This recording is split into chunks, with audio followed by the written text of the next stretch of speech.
la crise. Ce qui est sûr avec la crise, c'est qu'on veut empêcher que ça arrive. On n'a pas envie qu'il y ait une crise. Alors peu importe ce qu'est cette crise, hein, il y en a plein de formes. Par exemple, il y a les crises de nerfs, les disputes, il y a aussi les crises d'angoisse, il y a aussi toutes les crises, je sais pas après comment on peut appeler ça, mais alors, bon, moi qui suis autiste, je connais bien ce qu'on appelle les shutdowns et les meltdowns, enfin je connais au moins le principe. Alors, moi je suis plutôt sujet au shutdown, hein, le fait d'être intérieurement très très mal. Et le fait d'être, comment dire, enfin voilà, entre guillemets, mon cerveau s'éteint, c'est une image que je donne souvent, que j'aime bien donner. Donc je perds un peu mes capacités de réflexion, de décision, de comment je vois le temps passer, enfin toutes ces choses-là. Bon, je vais pas m'étaler, mais bon, voilà, ça c'est plutôt le shutdown. Le meltdown, c'est un type de crise, mais beaucoup plus explosive, où la personne peut péter un câble, entre guillemets. Ce sont des choses aussi qui peuvent arriver. Il arrive que des personnes se font mal à elles-mêmes, par exemple, ce genre de choses. Parce que, bah voilà, en gros, trop plein, trop d'accumulation, et au bout d'un moment, bah en fait, ça fait une forme d'explosion émotionnelle. Et donc, il existe une bonne technique pour comprendre comment fonctionne une crise, c'est s'inspirer des pompiers. Donc, les pompiers, en fait, ils doivent gérer toutes les problématiques liées à un incendie. Un incendie, c'est une crise, une très grosse crise. Et en fait, les pompiers, ils n'arrivent pas qu'avec avec de l'eau et à essayer d'éteindre les feux. Hein.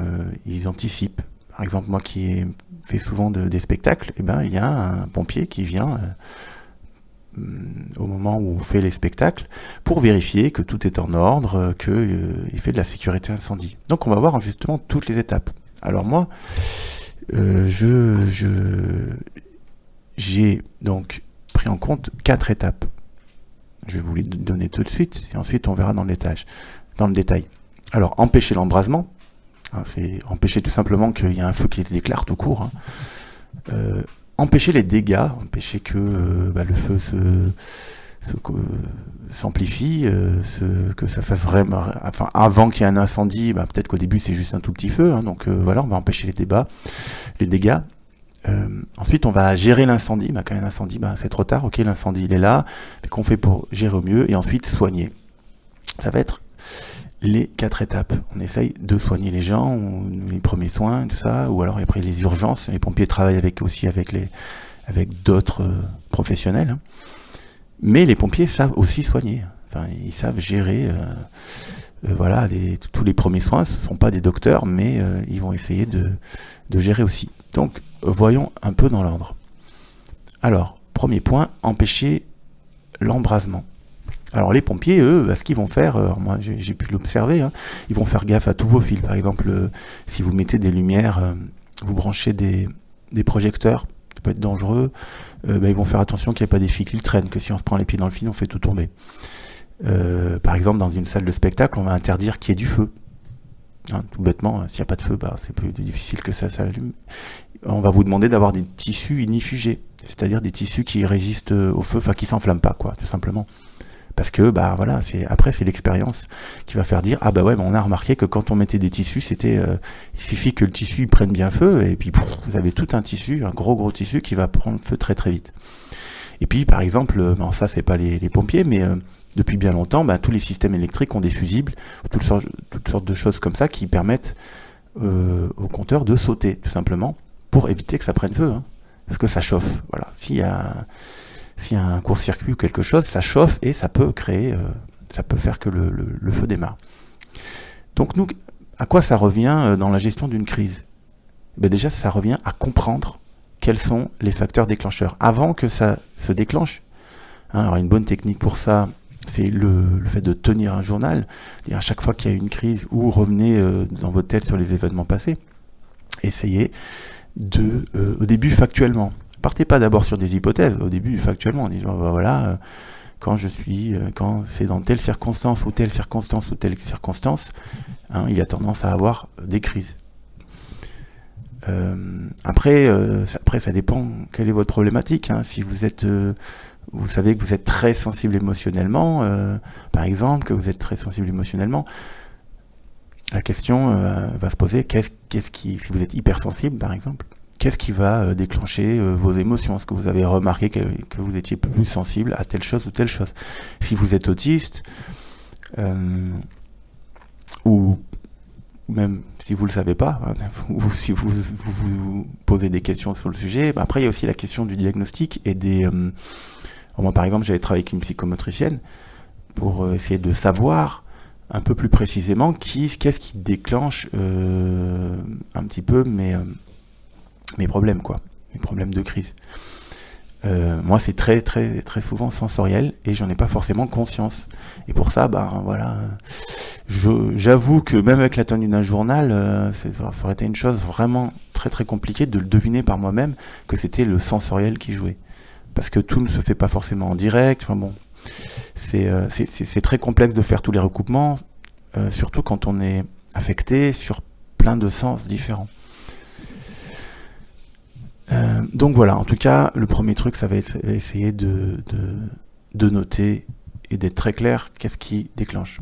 Ensuite, on va empêcher les dégâts. Alors vous remarquez par exemple dans les maisons, aujourd'hui, il y a des détecteurs de fumée. C'est devenu obligatoire, je crois, hein, et qui met une alarme s'il y a de la fumée, quoi. Donc c'est le premier truc, c'est avoir un avertisseur. C'est-à-dire, avant que, ok, il y a une flamme paf, il y a une petite flamme, il y a un truc, qu'est-ce qu'on fait? Il y a un avertisseur. C'est comment on peut comprendre les premiers signes. Les premiers signes qu'il y a quelque chose qui ne va pas. Alors des fois, ça n'a même pas pris feu. Hein. Prenez, je sais pas moi, un système électrique qui commence à prendre feu. Peut-être au début, il va y avoir de la fumée, parce qu'en fait, ça commence... Il n'y a pas une flamme encore, mais ça commence un peu à se consumer. Ça chauffe. Ça chauffe, et donc ça fait de la fumée. Donc la question, ça va être pareil, c'est d'être très clair. Moi, je pense que ça vaut le coup, limite, de noter, en fait. Hein, de noter, d'être très clair sur, ok, quels sont les signes? Comment je peux apprendre à détecter les signes qui vont me permettre de savoir que là, c'est pas bon. C'est pas bon, qu'il y a quelque chose qui va déconner. Alors, est-ce que c'est la fatigue? Est-ce que c'est l'irritation? Est-ce que c'est certains comportements que vous avez, dont vous n'avez pas conscience? Ça peut demander, comment dire, de l'observation, beaucoup d'observation. Alors ensuite, on va avoir les premiers gestes. Hein, toujours pareil, vous remarquerez, dans une salle de spectacle, c'est flagrant, vous allez avoir des extincteurs. Oh là là, je vais y arriver. Des extincteurs. Donc ça, c'est les premiers gestes. C'est, ok, ça commence, comment on peut faire pour éteindre le feu soi-même, vite, sans que ça fasse vraiment un gros dégât, quoi. Il y a des petits dégâts, mais ça va, on a géré, quoi. Alors après... là, ça peut jouer à plusieurs niveaux. Hein. C'est déjà le repli. Parfois, c'est le repli. C'est dire, bon, ok, je vais pas bien. Peut-être que je vais essayer de trouver... essayer de savoir... Vous pouvez essayer d'anticiper aussi. Est-ce qu'il y a la possibilité que je puisse me mettre en repli? Est-ce qu'il y a possibilité de repli? Enfin, voilà. Après, plus délicat, ça peut être d'informer les gens d'avance que vous pouvez avoir un problème, admettons. Alors là, ça peut être plus dans le cas de tout ce qui est émotionnel ou dans le cas de crise autistique ou tout ça. Est-ce qu'on pourrait appeler le kit de survie, c'est-à-dire amener avec vous tout ce qui pourra vous calmer, par exemple, si vous n'allez pas bien vous-même. Voilà, quel matériel, essayez d'imaginer quel matériel vous pourriez systématiquement prendre avec vous dans un cadre où vous sentez que ça risque de pas bien se passer. Alors, ça peut être certains, ils vont faire de la respiration, je sais pas moi, ils vont se prendre une petite application sur laquelle ils vont faire des exercices de respiration. D'autres personnes, ça va être se prendre des trucs qui les détendent. Bon ben moi, je sais que voilà, il y a certaines activités qui vont me faire du bien parce que donc c'est amener de quoi faire certaines activités qui vont me recentrer en fait, qui vont permettre de me recentrer. Voilà, alors par exemple les autistes, ça va être qu'est-ce qui me permet de... beaucoup d'autistes ont ce qu'on appelle des stéréotypies. Donc des mouvements ou des choses qui vont les aider, que ça peut être ce qu'on appelle l'autostimulation, par exemple prendre de la pâte à modeler, ou quelque chose qu'on touche ou quelque chose qu'on sent et qui va nous calmer. Moi par exemple je sais que j'aime bien la Play-Doh, j'aime bien l'odeur et j'aime bien malaxer, c'est quelque chose qui peut me faire du bien. Voilà. Ensuite, ce qu'on va faire, toujours pour empêcher les dégâts, c'est empêcher les effets secondaires. Donc, par exemple, ce que j'appelle un effet secondaire, admettons, il y a un feu qui commence. Il y a un truc qui commence à s'embraser, et vous êtes dans une salle de spectacle, et les gens paniquent. Et les gens ne sont pas en danger par le feu, ils sont mis en danger par eux-mêmes, par l'effet de panique lui-même. Alors qu'est-ce qu'on fait ? On apprend, par exemple, dans les collèges, de temps en temps, on fait sonner des alarmes pour faire sortir les gens. Il y a des procédures, il y a des entraînements. On essaye de faire en sorte que les gens paniquent pas, en disant sortez calmement, prenez votre temps, ne prenez pas d'affaires avec vous, j'en sais rien, voilà, paf. Et ces choses-là sont destinées à éviter les paniques. Donc c'est pareil, ils vont mettre des trucs pour fluidifier les sorties dans les bâtiments.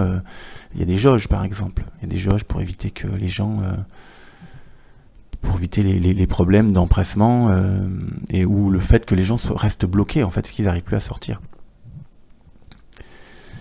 Donc là, ça va être comment on gère aussi une problématique de communication. Si les personnes, par exemple, alors c'est quoi un effet secondaire ? Le feu, ça serait la crise, mais l'effet secondaire, ça serait que, par exemple, vous mettez dans un coin et puis que ça soit mal pris, parce qu'on se dit, mais qu'est-ce qu'il fout dans son coin, lui ? Tout ça. Donc, essayez d'anticiper ça. Comment les gens peuvent prendre le fait que, par exemple, je suis un peu irrité, ou comment les gens peuvent prendre ou mal comprendre le fait que je me mette dans un coin ou que je suis plus très attentif. Et donc essayer d'anticiper ça, essayer de se trouver un script ou quelque chose, une manière de le... Alors un script c'est quoi ? Un script c'est quelque chose que vous pouvez mémoriser, que vous pouvez noter sur un papier et qui va indiquer, ok, dans tel cas, qu'est-ce que je fais ? Étape 1, étape 2, étape 3, quelque chose qui soit simple, que vous soyez sûr que vous allez pouvoir faire facilement. Surtout si vous perdez un peu vos capacités. Moi par exemple quand je fais un shutdown, ce qu'on appelle crise de repli, je crois en français, je perds mes capacités et donc je perds ma capacité à demander de l'aide. Les ressources étant limitées, voilà, ça pose effectivement ou même si ça commence, on va dire là c'est le tout début, voilà, je vais commencer déjà à avoir des difficultés à vouloir prendre des décisions. Alors moi, en termes de communication, alors les choses qu'il est possible de recommander, le premier point, ça va être la métacommunication. La métacommunication, c'est communiquer sur la communication à la base. Mais j'entends par là aussi toute communication, voilà, qui explique un petit peu votre comportement. Qu'est-ce qui est en train de se passer ? Et c'est... Par exemple, voilà, alors je suis dans mon coin, j'ai besoin de prendre un moment pour moi, mais ce n'est absolument pas parce que ce n'est pas absolument pas lié à la soirée ou quoi que ce soit, c'est moi. Et par exemple, ça va être ce qu'on pourrait appeler une forme de métacommunication ou en tout cas de communication sur ok, comment je fais en sorte pour faire que ce qui est en train de se passer ne soit pas mal interprété. Voilà, c'est ça en fait. C'est faire en sorte que ce qui est donné à voir aux gens ne soit pas mal interprété. Alors par exemple, si vous êtes irrité, vous pouvez l'expliquer. Si par exemple, il y a des gens qui sont très transparents en termes émotionnels, expliquer, attention, voilà, je suis émotif, ce n'est pas contre toi, contre vous, quoi que ce soit. Parce que c'est ça qu'après qui va déclencher le feu. Par exemple, quelqu'un qui est irrité, qui est déjà un petit peu sur les nerfs, et puis qui va provoquer une colère en retour, et qui va se faire ramasser la gueule, méchant, peut-être que l'incendie, là, il va partir, parce qu'en fait, il va y avoir un effet boule de neige. Donc, pouvoir commencer à anticiper et dire, voilà, je sens que je suis un peu comme ça, mais ne le prenez pas comme ci, ne le prenez pas comme ça peut aider. Après, il y a la méthode PAR, dont moi j'avais déjà parlé. J'ai oublié l'initiale. Hein. Si j'y pense, je mettrai le lien vers l'article en description. En gros, l'idée, c'est de pas... L'idée principale, c'est éviter de dramatiser la situation. Parce que moi, d'expérience, quand on dramatise trop, qu'on en fait trop, qu'on dit « mais vous vous rendez compte, je me sens super mal, je suis en train de faire une grosse crise, et compagnie, en fait, les gens ont du mal, peuvent avoir du mal à pas être dans le déni, peuvent avoir du mal à l'accueillir, en fait. Donc, en fait, souvent, mieux vaut privilégier l'action en étant sobre sur ce qu'on dit, en restant sobre sur les raisons qu'on donne, en fait. Voilà. Donc, voilà un peu pour comment empêcher les effets secondaires. Alors, bien entendu, hein, tout ce que je dis, ça peut être un travail qui est complexe, qui est long, qui peut ça peut demander à la fois de l'affirmation personnelle, à la fois aussi chaque personne est unique. Donc, je sais que c'est pas une recette miracle. Moi, je vous donne les réflexions que j'ai eues. Et j'ai trouvé que cette image des pompiers était une très bonne image. Donc voilà, je vous partage ça. Allez, on continue avec l'étape suivante qui va être, ok, l'incendie a démarré. Qu'est-ce qu'on fait? Alors, dans le cadre d'un incendie, qu'est-ce qu'on va faire? On va protéger d'abord les gens. Et si on extrapole ça à notre cas des crises, ça va être, qu'est-ce qui est prioritaire? Dans le cas d'un incendie, en fait, c'est pas les bâtiments qui vont être en premier... qui vont être le plus important. Ça va pas être les dégâts, ça va être le fait de sauver des vies. Et donc c'est hyper important de savoir ce qui est prioritaire et ce qui fonctionne à ce niveau-là. Donc, essayez de savoir dans la crise que vous craignez de vivre, qu'est-ce qui est le plus prioritaire. Est-ce que c'est la douleur? Que vous risquez la douleur? Moi, ça va être mon plus gros problème, hein. Dans mon cas, ça va être plutôt la douleur personnelle, intérieure. Pour d'autres personnes, ça va être le conflit, le fait d'abîmer la relation. Voilà, essayez de voir qu'est-ce qui est vraiment le plus important pour vous. Ensuite, pour gérer l'incendie, on va empêcher l'emballement. Donc en général, ok, l'incendie ça a pris, mais on va protéger ce qu'il y a autour, les autres bâtiments, on va empêcher qu'il y ait d'autres dégâts, on va essayer de protéger, par exemple s'il y a des gens dans les immeubles d'à côté, peut-être qu'on va les faire évacuer, donc on va essayer de protéger encore une fois les gens, on va faire attention au gaz, à l'électricité, que ça prenne pas encore une ampleur encore plus grande, parce qu'on n'avait pas vu qu'il y a une canalisation de gaz et que boum, quoi. Donc ça, les pompiers, ils savent faire, ils savent qu'ils peuvent couper l'électricité. D'ailleurs, j'ai appris qu'il y avait des boutons pour éteindre l'électricité pour les pompiers, par exemple, dans les magasins, dans les boutiques qu'il y a en ville, par exemple. Et en fait, il y a des interrupteurs. C'est pour dire, ok, à l'intérieur, ils n'ont pas fait gaffe, ça a pris feu, les pompiers peuvent arriver, coupent le courant. Donc ça, on peut s'en inspirer. Alors, c'est quoi empêcher l'emballement dans votre cas, vous? C'est essayer de faire des scénarios, d'élaborer des scénarios. Qu'est-ce qui peut arriver si ça s'emballe? Voilà. Alors après, là, à chacun, ça va être... chacun va voir comment ça se passe pour lui, en fait, hein, parce qu'il y a plein de types de crises différentes. Mais, ok, si ça s'emballe ou si ça va plus loin, qu'est-ce qui pourrait arriver et surtout, comment empêcher ça? Essayez de noter, ok, il pourrait arriver ça. Et encore, s'il arrive ça, qu'est-ce qui pourrait arriver? Posez-vous toutes les questions des choses qui pourraient arriver et posez-vous la question pour chaque chose. Ok, comment je peux anticiper et faire en sorte que ça ne se propage pas à ça, quoi. Donc voilà.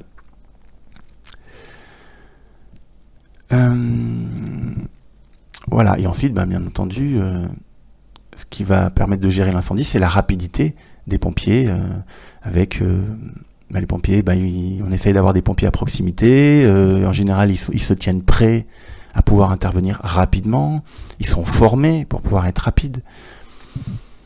Alors pour extrapoler ça, ça reviendrait à quoi? Ça reviendrait par exemple à avoir une personne ressource, à avoir une procédure, par exemple, et avoir une procédure, un code, éventuellement, pour s'avertir, pour dire, ok, là, je suis en train de vivre quelque chose. Là, encore une fois, on peut tomber sur le problème, difficulté de communication, qui fait qu'on n'est pas en mesure de se faire aider. Donc, comment on peut solliciter de l'aide quand on n'est plus vraiment capable de le faire? Ça peut peut-être demander des codes ou des choses. La question aussi qui va se poser, c'est qu'êtes-vous en mesure de faire encore? Que ce soit que vous soyez très en colère ou au contraire que vous soyez complètement vide, qu'est-ce que vous êtes en mesure de pouvoir faire rationnellement? Et si vous êtes, par exemple, quelqu'un qui fait une crise de colère et qui dit « Moi, ce que je suis encore capable de faire, c'est partir ». Bon, bah déjà, c'est être conscient de ça. C'est-à-dire, quelle est ma marge de manœuvre consciente encore à ce moment-là? Et ça, encore une fois, ça va pouvoir vous aider. Allez, on passe à la suite. Cette fois-ci, on va finir là-dessus, sur le fait de soigner.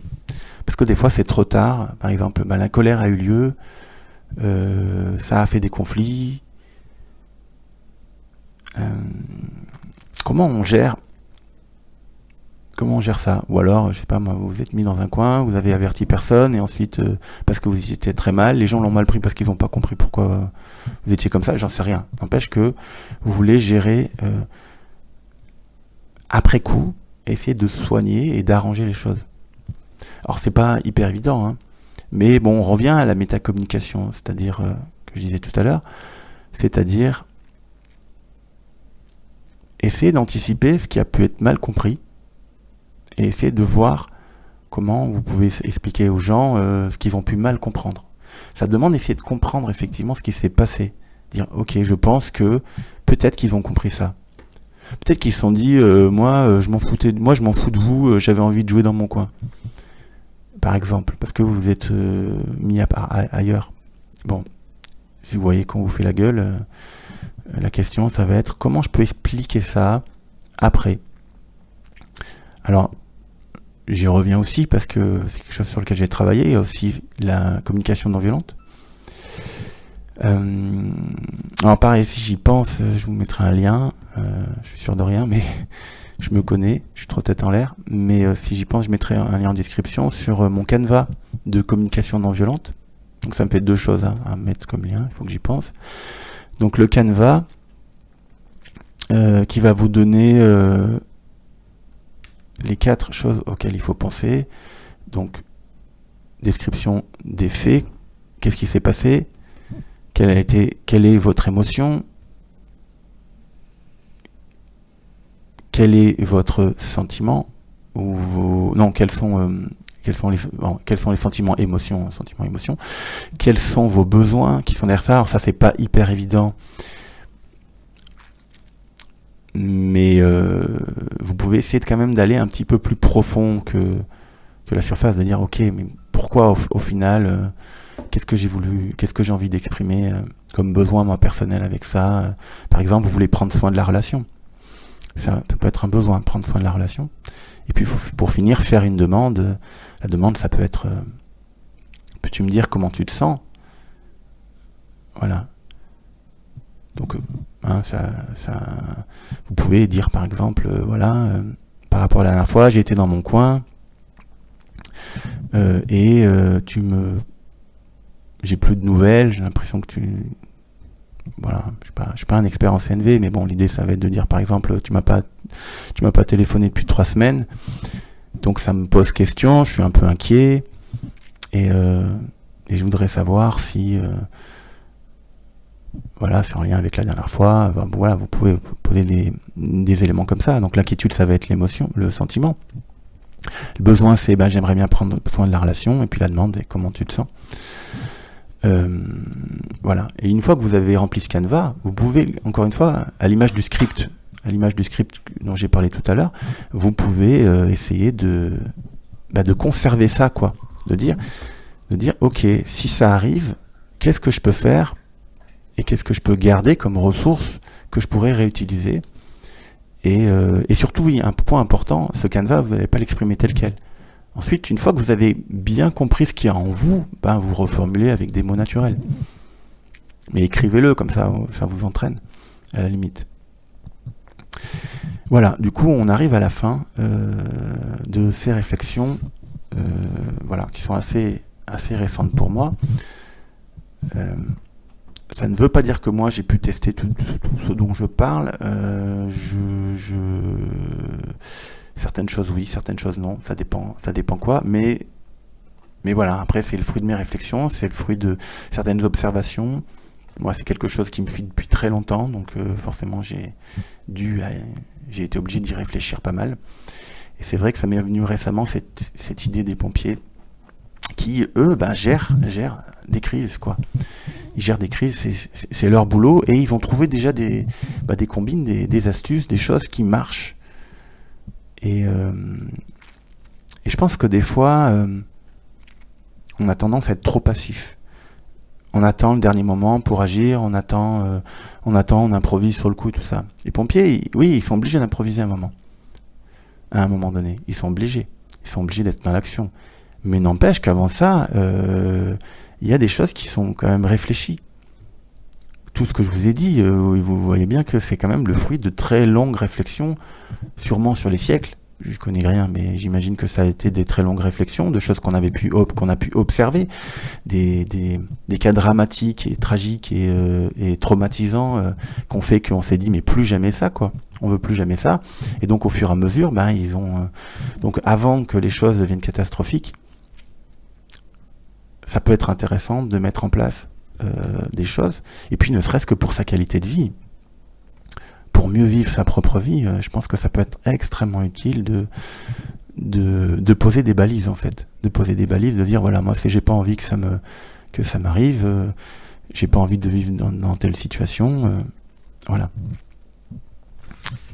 Donc je récapitule: empêcher l'embrasement, empêcher les dégâts, gérer l'incendie, et puis surtout soigner et prendre soin de vous, et ça sera le mot de la fin, prendre soin de vous et de vos relations.